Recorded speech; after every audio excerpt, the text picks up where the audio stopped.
All right, guys, what's going on? Welcome back to Chris's Sports Corner. Real quick, man, hope everybody's having a great day.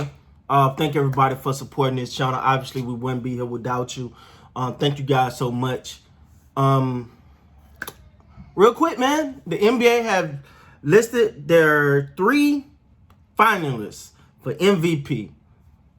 And, I mean, the name shouldn't surprise you. I think we all know the names.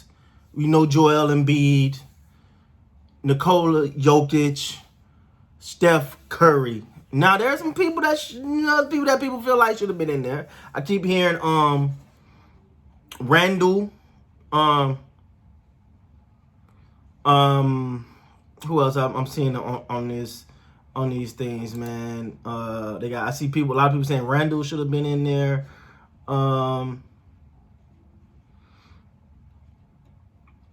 Who else? Giannis. I felt like Giannis got it two years in a row, so they ain't want about to do that for a third time. But let's talk about it, man. All right. So what I'm gonna do in this video, guys, I'm gonna go down. We're gonna talk about these guys, and at the end, I'll let y'all know who I think should get it. First of all, I want to make sure I get these guys stats correct, man.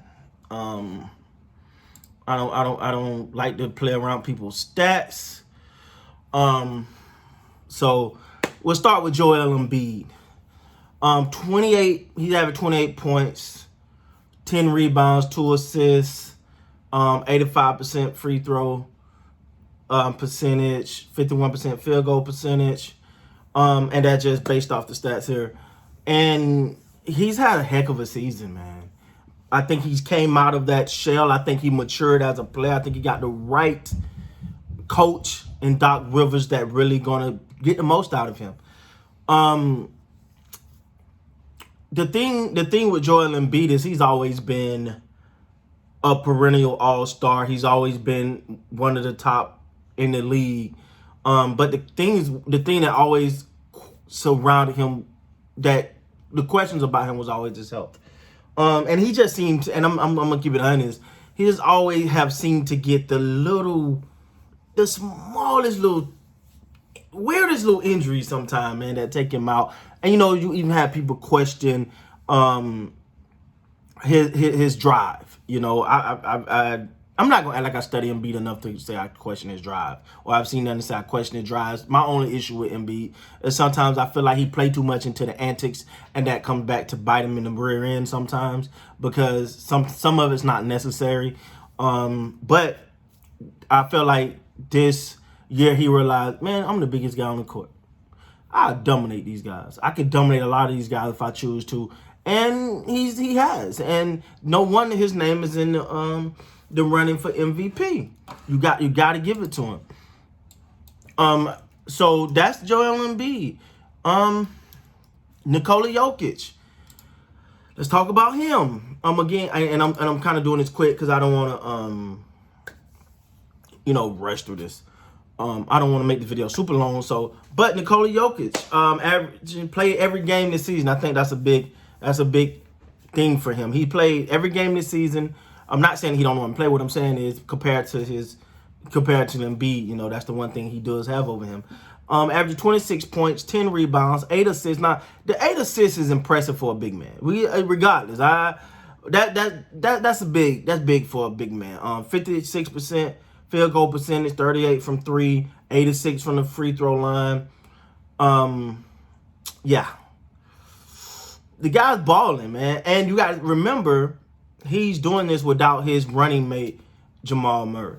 Obviously Jamal Murray went out with a heck of a injury. And just hoping that he come back fully healthy. But the thing about it is, you want everyone. Okay, everyone's ready to count the Nuggets out when the Joker went down, except the Joker. I'm sorry. When Jamal Murray went down, everyone was ready to count out the Nuggets. And the Joker wasn't having it. He continued to play well, continued to lead his team. A big step up from Michael Porter Jr. For me personally, I think Michael Porter Jr. was ready for that. Not saying that he wanted anything to happen to Jamal Murray by no stretch of the imagination, but I do feel like he was waiting for his opportunity to show what he can, and for the most part, he has. He stepped up in the absence of Jamal Murray, and he's really been that second option for them. And the thing, what I like about the fact that Jokic is in this conversation is the fact that sometimes he do not get the respect he deserves. Because he's quiet. He goes about his business. He do what he's supposed to do. He's not going to make a lot of noise off the court. He's going to come in, he's going to play his game. It ain't going to be a lot of pretty stuff going on unless you talking about some of his fancy passes. He do got some pretty good passes. But for the most part, it's nothing that's going to pop off your screen, nothing that's going to just boost ratings, but he come in and get his job and get the job done. Sort of like a Tim Duncan type. Not comparing the two. But I'm saying in the sense of he comes out and does his job the way he's supposed to. And then you got Steph Curry. And again, I'm making sure I check the stats, guys, because these guys work hard.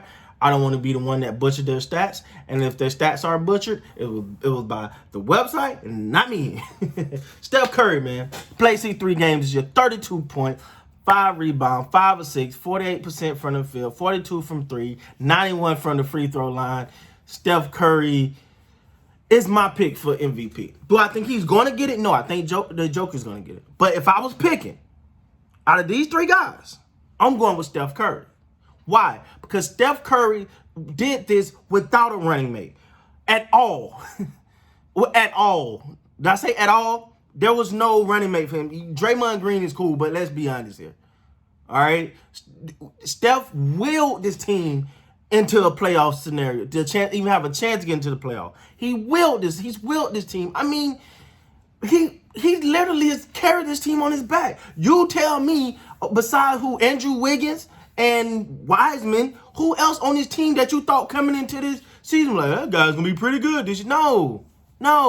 He's willed this team. He is the MVP based off of what he had to work with. Embiid had Ben Simmons for some time. Ben Simmons didn't miss some time, but he had Ben Simmons. He does have Tobias Harris. He got that support. Jokic had Murray until Murray went down, but then he had a Michael Porter Jr. and other things. Steph Curry had Draymond Green, and Draymond Green ain't a scorer, obviously. So, and then Andrew Wiggins, he's a good player, but he ain't. I wouldn't consider him as a viable running mate, a number 2 option. So he pretty much did this without a true number 2 option. So that's my pick. Do I think Steph Curry is going to get it? No. I think Joker's going to get it. But if I was picking, it would be Steph Curry due to the fact of what little he had to work with and how he pretty much, nobody seen this coming, but he pretty much willed this team into a playoff chance. And I think they'll get in once they get past the Grizzlies. So with that being said, guys, that's my take, man. That's my pick. With that being said, please like, comment, subscribe to the channel. Until next time, man, you guys be more than good. Please be great.